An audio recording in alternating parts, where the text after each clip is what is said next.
जितिया व्रत कथा। दो बहनें थीं, एक का नाम था सुखिया और दूसरी का नाम था दुखिया। दोनों का भाग्य उनके नाम जैसा ही था। दुखिया गरीब थी और बहुत दुखी रहती थी। सुखिया अमीर थी और हमेशा सुखी रहती थी। दोनों एक ही गांव में रहती थीं। दुखिया सुखिया के घर में काम करती थी, साफ सफाई करती थी, खाना बनाती थी और जो खाना बच जाता था वह खाना सुखिया दुखिया को दे देती थी। इसी तरह दुखिया का घर चलता था। समय बीतता गया। दोनों के बच्चे भी थे। सुखिया को 2 पुत्र थे और दुखिया को भी 2 पुत्र थे। जब जितिया का व्रत आया तो दोनों बहनों ने जितिया का व्रत रखा था। दुखिया सुखिया के घर में काम करती थी। व्रत के दिन दुखिया ने सुखिया के घर जो चावल फटका उससे जो खुर्दी निकला वह अपने लिए रख ली और साफ चावल सुखिया को दे दी। फिर साग को चुनी। बढ़िया वाला साग सुखिया के लिए रख दी और जो डंठल था वह अपने लिए रखी। अब दुखिया ने सुखिया के घर सारा खाना बना दिया और अपने घर चावल की खुर्दी और साग की डंठल लेकर गई बनाने के लिए। खुर्दी का चावल और साग की डंठल बनाकर वह खाना अपने बच्चों को खिलाई और खुद भी खाई। उसके बाद दुखिया सोने चली गई। आधी रात में एक बूढ़ी औरत उसके घर पर आकर दरवाजा खटखटाती है तो दुखिया पूछती है, कौन है?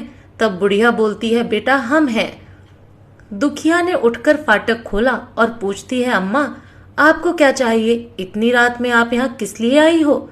बुढ़िया बोलती है, बेटा मुझे बहुत भूख लगी है, कुछ खाने को दे दो। दुखिया उसे घर के अंदर ले आती है और कहती है, हम लोग बहुत गरीब हैं, आज मैंने खुर्दी का चावल और साग की डंठल बनाया है, क्या आप खाएंगी? तो बुढ़िया कहती है, हाँ क्यों नहीं खाएंगे, हमें बहुत भूख लगी है, हम वही खाएंगे।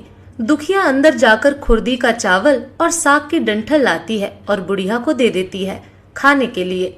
बुढ़िया खाना खाने के बाद कहती है कि मुझे अच्छे से कुछ दिखाई नहीं देता, इतनी रात के अंधेरे में मैं अपने घर कैसे जाऊंगी? तो दुखिया कहती है, कोई बात नहीं, आप यहीं पर सो जाइए, सुबह अपने घर चले जाना। तो बूढ़ी औरत दुखिया के घर में ही सो जाती है। फिर थोड़ी देर बाद उठकर बुढ़िया बोलती है, बेटा मुझे दीर्घ शंका लगी है, कहाँ करूं?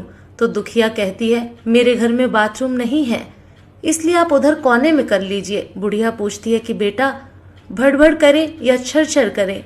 दुखिया नींद में थी तो वह कहती है, माता जी भड़बड़ कर दो, मैं सुबह साफ कर दूंगी। फिर थोड़ी देर बाद बुढ़िया पूछती है कि बेटा मैं अपने हाथ कहाँ साफ करूं? तो दुखिया कहती है, आप मेरे सिर में अपने हाथ को साफ कर लीजिए। जब सुबह होती है तो दुखिया को यह सब सपने के जैसा लगता है कि सोते समय मुझे कोई सपना आया होगा। वह ज्यादा कुछ नहीं सोचती और नदी में नहाने के लिए चली जाती है। जब वह नदी में नहाती है और अपने बाल धोती है तो उसके बालों से होते हुए जो पानी बहता है वह सोने का पानी होता है। आसपास की सभी महिलाएं यह देखकर चकित हो जाती हैं और कहती हैं कि तुम्हारे बालों से तो सोने का पानी गिर रहा है, क्या बात है? फिर उसे रात की सारी बात याद आती है। वह दौड़कर अपने घर की ओर भागती है, यह सोचकर कि उसका घर दीर्घ शंका से गंदा हुआ होगा, पहले उसको साफ करना होगा।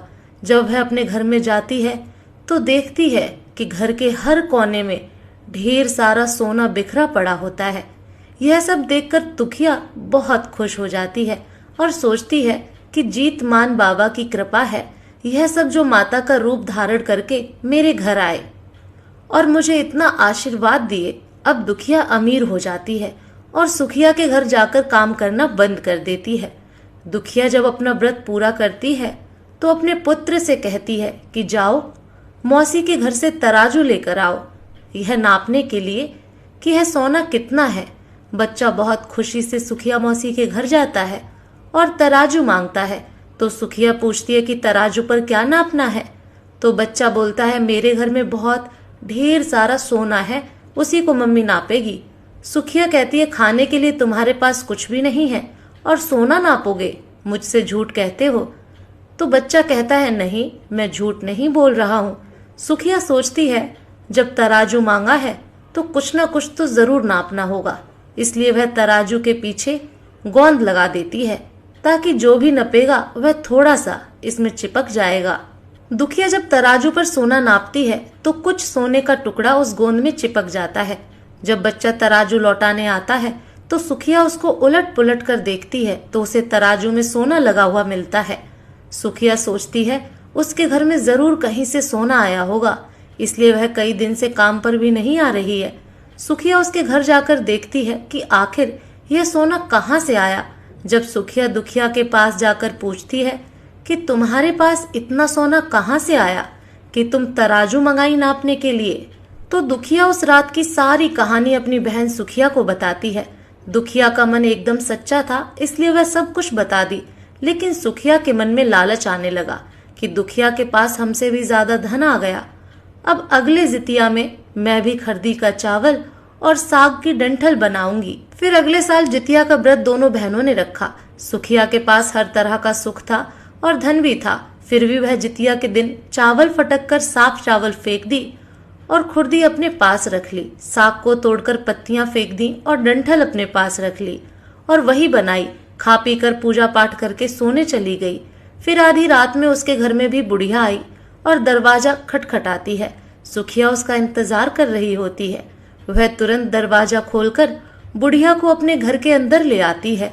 बूढ़ी बोलती है, मुझे बहुत भूख लगी है, कुछ खाने को दे दो। तो सुखिया कहती है, मैंने खुरदी का चावल और डंठल का साग बनाया है। बुढ़िया बोलती है, कोई बात नहीं, मैं खाऊंगी। तो सुखिया परोस देती है। वह खाना खाने के लिए और सोने चली जाती है। बुढ़िया बोलती है, मैं घर नहीं जा सकती, मुझे दिखाई नहीं देता। तो सुखिया कहती है, कोई बात नहीं, आप यहीं सो जाओ। थोड़ी देर बाद बुढ़िया फिर बोलती है कि मुझे दीर्घ शंका लगी है, कहाँ करूं? तो सुखिया कहती है, वहीं कोने में कर लीजिए। फिर थोड़ी देर बाद बुढ़िया पूछती है कि भड़बड़ करें या छरछर। इस समय सुखिया को याद नहीं आता कि दुखिया ने क्या बोला था, तो सुखिया बोली, माँ छरछर कर दीजिए। फिर बुढ़िया पूछती है कि बेटा मैं अपने हाथ कहाँ साफ करूं? सुखिया कहती है, मेरे सिर में साफ कर लीजिए। बुढ़िया अपना हाथ सुखिया के सर में साफ कर लेती है। जब सुखिया सुबह उठती है तो उसका पूरा घर गंदगी से भरा पड़ा होता है और उसके बाल में भी बहुत गंदगी लगी होती है। यह सब देखकर सुखिया बहुत दुखी हो जाती है और उसे बहुत गुस्सा भी आता है। वह अपनी बहन दुखिया को बुलाती है और उससे गुस्से में कहती है कि तुमने हमसे झूठ कहा और मेरा पूरा घर गंदा करवा दिया। तो दुखिया पूछती है कि तुमने क्या कहा था, भड़बड़ या छरछर? तो सुखिया कहती है, मैं तो छरछर बोली। तो दुखिया कहती है, यहीं पर तो तुमने गलती करी और तुम्हारे पास तो सब कुछ था, किसी चीज की कमी नहीं थी, फिर भी तुमने लालच किया। मेरे पास तो कुछ भी नहीं था, तुम्हारे पास तो सब कुछ था। तुम्हारे घर जीत मन बावा भेष बदल कर आए, लेकिन फिर भी तुमने उन्हें अच्छा खाना नहीं परोसा। मेरे पास तो कुछ भी नहीं था, इसलिए मैंने उन्हें खुरदी का चावल और डंठल का साग परोसा था। तुमने अपने घर आए भगवान का अपमान किया। सब कुछ रहते हुए भी तुमने साग और भात खिलाया। तुम्हारे पास सब कुछ होते हुए भी तुम्हें लालच नहीं करना चाहिए था, इसीलिए तुम्हारे साथ बुरा हुआ। दोस्तों, आपको ये कथा